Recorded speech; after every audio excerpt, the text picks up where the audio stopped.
Seigneur soit avec vous. Et avec votre esprit. Évangile de Jésus-Christ selon saint Jean. Gloire à toi, Seigneur. En ce temps-là, Jean-Baptiste se trouvait avec 2 de ses disciples. Posant son regard sur Jésus qui allait et venait, il dit « Voici l'agneau de Dieu ». Les 2 disciples entendirent ce qu'il disait et ils suivirent Jésus. Se retournant, Jésus vit qu'ils le suivaient et leur dit « Que cherchez-vous » Ils lui répondirent « Rabbi », ce qui veut dire maître, où demeures-tu? Il leur dit « Venez et vous verrez ». Ils allèrent donc, ils virent où il demeurait et ils restèrent auprès de lui ce jour-là. C'était vers la 10e heure, environ 4 heures de l'après-midi. André, le frère de Simon-Pierre, était l'un des 2 disciples qui avaient entendu la parole de Jean et qui avaient suivi Jésus. Il trouve d'abord Simon, son propre frère, et lui dit « Nous avons trouvé le Messie », ce qui veut dire Christ. André amena son frère à Jésus. Jésus posa son regard sur lui et dit « Tu es Simon, fils de Jean, tu t'appelleras Képhas », ce qui veut dire Pierre. Acclamons la parole de Dieu. Louange à toi, Seigneur Jésus.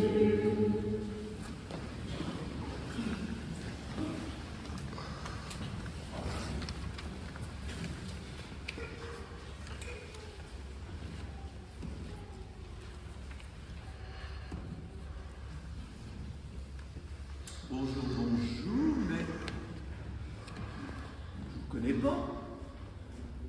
Qu'est-ce que vous faites là? Qu'est-ce que vous faites dans mon église aujourd'hui? Que faites-vous là? C'est la question que pose Jésus au début de l'évangile. Dans l'évangile de Jean, c'est la toute première parole que Jésus dit. Que cherchez-vous? Qu'est-ce que vous faites là? Que cherchez-vous? Eh bien, je cherche du pain. Va à la boulangerie. Je cherche mes clés. Regarde dans tes poches. Je cherche de l'argent. Prends rendez-vous avec ton banquier. Que cherchez-vous? Eh bien, André, qui est un des 2 disciples, ne sait pas vraiment répondre. Mais il sent que ce qu'il cherche, il va le trouver auprès de cet homme. Et c'est pour ça qu'il répond bizarrement en disant « Maître, où habites-tu? Où demeures-tu » Il répond à une question par une autre question. Où est-ce qu'on peut te trouver? Où est-ce qu'on peut apprendre à te connaître? Voilà, frères et sœurs, le début de la vie chrétienne, de la vie religieuse, c'est toujours un désir dans notre cœur. Que cherches-tu? Que cherches-tu d'important dans ta vie? Je cherche peut-être à aimer, à être aimé. Je cherche un sens à ma vie. Je cherche comment je vais grandir, pouvoir apprendre, plus tard avoir une vie belle et utile. Voilà, que cherchez-vous? Eh bien, André, l'autre disciple, on ne connaît pas son nom, après tout, c'est peut-être chacun d'entre nous, l'autre disciple avec André, eh bien, devine tout de suite que cet homme, Jésus, c'est lui qui va être la clé de cette recherche d'une vie belle et de bonheur. Voilà, frères et sœurs, on est chrétien quand on est sûr que c'est auprès de Jésus que nous allons trouver tout ce que nous cherchons. Et pour ça, on n'a pas besoin de tout savoir, de tout comprendre, d'avoir tout étudié. Un enfant, un adolescent, un jeune adulte, une personne âgée, à tout âge de sa vie, peut répondre au Seigneur Jésus « Où demeures-tu? Où te trouves-tu? Parce que c'est auprès de toi que je vais trouver ce que je cherche. » Où demeures-tu? Vous voyez, le verbe demeurer, ça veut dire que ça va y passer du temps. J'ai envie de rester. C'est ça, demeurer, ça veut dire rester auprès de toi, même si, avez-vous remarqué, la journée est déjà très avancée. On nous dit qu'il est 4 heures de l'après-midi, Mais en Israël, le soleil se couche à 6 heures. Donc la journée est déjà avancée. Peut-être que pour certains, la vie aussi est avancée. Mais il n'est jamais trop tard pour dire au Seigneur Jésus, où demeures-tu? Où puis-je te trouver? Comment mieux te connaître? Alors voilà, frères et sœurs, nous sommes chercheurs de Dieu. Que cherchez-vous? Mais il faut nous rappeler que si nous cherchons Dieu, c'est d'abord parce que Dieu nous appelle. Ce n'est pas d'abord nous qui cherchons Dieu, c'est d'abord Dieu qui cherche à entrer en relation avec nous. Il n'y a pas de recherche de Dieu possible s'il n'y a pas d'abord une forme d'appel.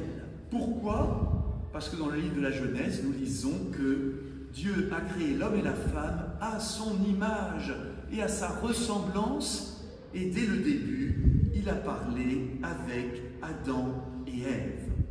Alors du coup, comment entendre l'appel de Dieu? Et on a aujourd'hui dans la parole de Dieu deux beaux exemples de la manière dont Dieu nous appelle. La première manière, c'est un appel direct. C'est Dieu qui s'adresse à Samuel, cet enfant très jeune qui dormait dans une dépendance du temple de Jérusalem, parce qu'il avait été confié au temple très jeune pour son éducation. Et Dieu va l'appeler Samuel, Samuel. Et puis la deuxième manière, elle est indirecte. Dieu nous appelle à travers quelqu'un. Et ce qui est arrivé à André et l'autre disciple, ils n'ont pas entendu directement l'appel de Dieu. C'est Jean, un homme, donc Jean-Baptiste, qui leur a dit « Voici l'agneau de Dieu ». Alors ce petit enfant Samuel est très important. Plus tard, il sera prophète. Et c'est ce prophète qui va être envoyé par Dieu pour appeler le roi David. Tout petit, jeune. Voilà, donc Samuel a un rôle très important dans l'histoire du salut. Eh bien, il est enfant et il entend dans son sommeil une voix qui lui dit « Samuel, Samuel, Christiane, Christiane, Franck, Franck, Tracy, Tracy, et ainsi de suite. » Et tout d'un coup, Samuel se réveille, mais il se trompe. Il ne sait pas que c'est Dieu qui lui parle, ou qui croit que c'est le prêtre, Élie, qui est un peu plus loin, dans sa chambre. Alors il va le réveiller, lui dit « Tu m'as appelé, me voici. Écoute, donc tu es arrivé, va te recoucher. » Dieu à nouveau dit « Samuel, Samuel ». À nouveau, l'enfant se lève et va voir le prêtre Élie. Et le prêtre Élie lui dit à nouveau « Tu me déranges, va te coucher. » Samuel va se coucher. Et une troisième fois, eh bien, Dieu appelle Samuel. Et cette fois-ci, le prêtre Élie comprend que c'est Dieu qui lui parle. Enfin, c'est ça, il y a deux leçons à retenir de ça, très importantes. Parce que parfois, on a l'impression d'entendre des voix. Ou alors on fait un songe, on fait un rêve, et on se dit, est-ce que c'est Dieu qui m'a parlé? Et on n'est pas sûr. La première chose, frères et sœurs, c'est que quand Dieu veut nous dire quelque chose, il est prêt à le répéter. Si on n'a pas compris la première fois, il nous le redira. Si on a eu une sorte d'idée, puis qu'après elle s'évanouit, on n'y pense plus, elle ne revient jamais, probablement ça ne venait pas de Dieu, mais de mon imagination, par exemple. Voilà. Quand Dieu appelle, il est prêt à répéter, à redire de différentes manières, à différents moments, pour qu'à un moment on se dise, là il y a vraiment quelque chose, là il se passe quelque chose. Deuxième leçon, ce n'est pas toujours nous qui comprenons que c'est Dieu qui nous parle. Ici, c'est le prêtre Élie qui a compris le premier, parce qu'il a plus d'expérience, que c'est Dieu qui parle à Samuel. Et du coup, il dit à Samuel, ben, écoute, c'est Dieu qui te parle, tu vas aller te recoucher, et si Dieu t'appelle à nouveau, là tu diras, parle Seigneur, ton serviteur écoute. Donc, frères et sœurs, si de temps en temps vous vous posez des questions, vous vous dites, mais ce message que j'entends, cette idée qui est dans mon cœur, est-ce que ça vient de Dieu? Vous n'arrivez pas à savoir? Eh bien, demandez conseil à un prêtre, ou un chrétien ou une chrétienne expérimentée. Voilà, et c'est souvent comme ça qu'on comprend si ça vient de Dieu, ou si peut-être ça vient de mon imagination, ou d'une autre source. Voilà, c'est le Seigneur qui te parle, et la prochaine fois que tu entendras ce message, cet appel, eh bien, tu répondras. Parle, Seigneur, ton serviteur écoute. Alors je fais remarquer aux enfants du catéchisme que ça peut arriver très tôt, des appels de Dieu. Samuel avait votre âge.